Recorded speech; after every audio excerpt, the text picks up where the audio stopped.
धर्म के लिए कामना करने से भगवान से दूरी हो जाती है, परंतु आध्यात्मिक कामना या दूसरों के लिए कामना से भी क्या दूरी हो जाती है? बिल्कुल हो जाएगी। जैसे उदाहरण के रूप में, दूसरों के लिए आप कामना करेंगे तभी भगवान से दूर हो जाएंगे। ये भी कामना है। आप तो ये कहेंगे कि महाराज मैं तो निष्काम हूं, हे प्रभु दूसरों के लिए मांग रहा हूं। किसके लिए? तो अपने पुत्र के लिए मांग रहा हूं। कोठी बन जाए, अच्छा विवाह हो जाए, मेरे बेटा अरबों खरबों पति हो जाए। ये तो प्रभु ही निष्काम भक्ति, क्योंकि मैं अपने लिए थोड़ी मांग रहा, अपने पुत्र के लिए मांग रहा। ये कौन सी निष्काम भक्ति? दूसरों के लिए।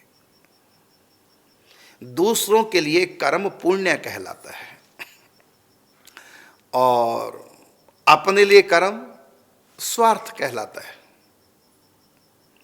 तो दूसरों के लिए करोगे धर्म है, धर्म का फल भगवान की प्राप्ति नहीं। धर्म का फल होता है जनलोक, तपलोक, महरलोक चले जाओगे, ब्रह्मलोक चले जाओगे। पुण्य कर्म का फल क्या? स्वर्ग चले जाओगे। उद्धार नहीं होने वाला धर्म कर्म से।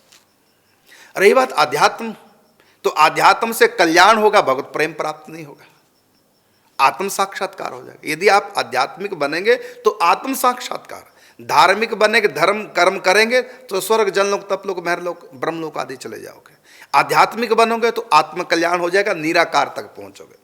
और निष्काम प्रेम भगवान से करोगे तब भगवान के साक्षात दर्शन होंगे।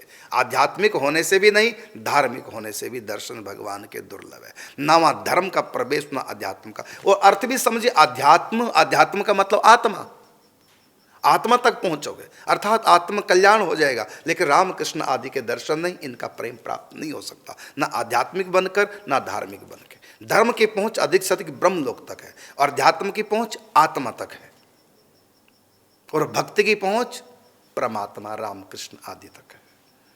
और वो होती है निष्काम। जीना ही ना चाहिए कबहू कछु, तुम सन सहज स्नेह, बसो निरंतरता सुउर सो राउर निज गे। यदि भगवान को हृदय में बसाना चाहो तो निष्काम भक्ति करनी होगी। निष्काम भक्ति के बिना भगवान हाथ लगने वाले नहीं। आध्यात्मिक बन जाओ और चाहे धार्मिक बन जाओ, मिले ही ना रघुपति बिन अनुरागा। हमको प्रेमी बनना है, हमको रसिक बनना है। फिर सुनेंगे, धर्म की पहुंच ब्रह्मलोक तक, आध्यात्म की पहुंच आत्मा तक, और भक्ति, प्रेमा भक्ति की पहुंच भगवान तक। और वो भक्ति होती है, जीना ही ना चाहिए कबहू कछु, तुम सन सहज स्नेह। तुमको चाहते हैं, तुमसे नहीं चाहते, तुमसे अपना कल्याण भी नहीं चाहते। ये है प्रेम भक्ति।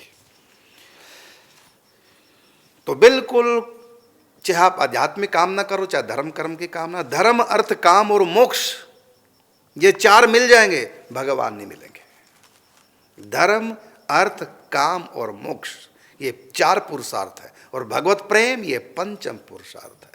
ये हाथ तब तक नहीं लगेगा जब तक इन चारों से मन नहीं हटाएंगे। धर्म कर्म कहा ना कि तब ही मान्यो जाएगो, भजन कियो चित्त लाए, जब शुभ सो शुभ काम को नेक ना मन ललचाए। ना धर्म से मतलब रहता है प्रेमी को, ना आध्यात्म से, अपने कल्याण से भी मतलब नहीं। उसको तो अपने प्रीतम को रिझाना, प्रेम करना है बस। किस लिए प्रेम करना? कल्याण हो जाए ना। प्रेम स्वयं में इतना आनंद है। मीरा जो भजन करती है, नाचती गाती है, रोती है, वो कोई अपने कल्याण के लिए थोड़ी रोती है, कृष्ण मेरा कल्याण कर दो। यदि वो कल्याण के लिए रो रही है तो कृष्ण नहीं मिलेंगे मीरा को। कर देंगे कल्याण, लेकिन नहीं मिलेंगे। न वो धर्म कर्म की भक्ति करना धर्म है, ना उसको धर्म से मतलब है, ना कोई पुण्य से मतलब है, ना कोई परोपकार से मतलब। उसको मतलब है केवल श्री कृष्ण से, प्रेमी।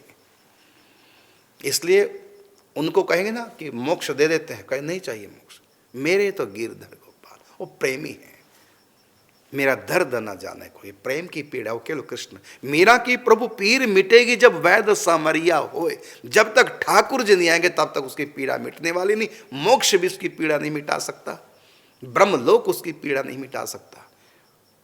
उसको इंद्र की पदवी मिल जाए तब भी मीरा रोना बंद नहीं होगा, क्योंकि वो कृष्ण के प्रेम की दीवानी। बिना कृष्ण के उसकी पीड़ा ना मोक्ष मिटा पाएगा, ना कोई धर्म कर्म मिटा पाएगा। तो आध्यात्मिक बन जाओ चाहे धार्मिक बन जाओ, बिना प्रेम के ये वस्तु हाथ लगने वाली नहीं है। और वो प्रेम होता है निष्काम, प्रेम होता ही निष्काम है।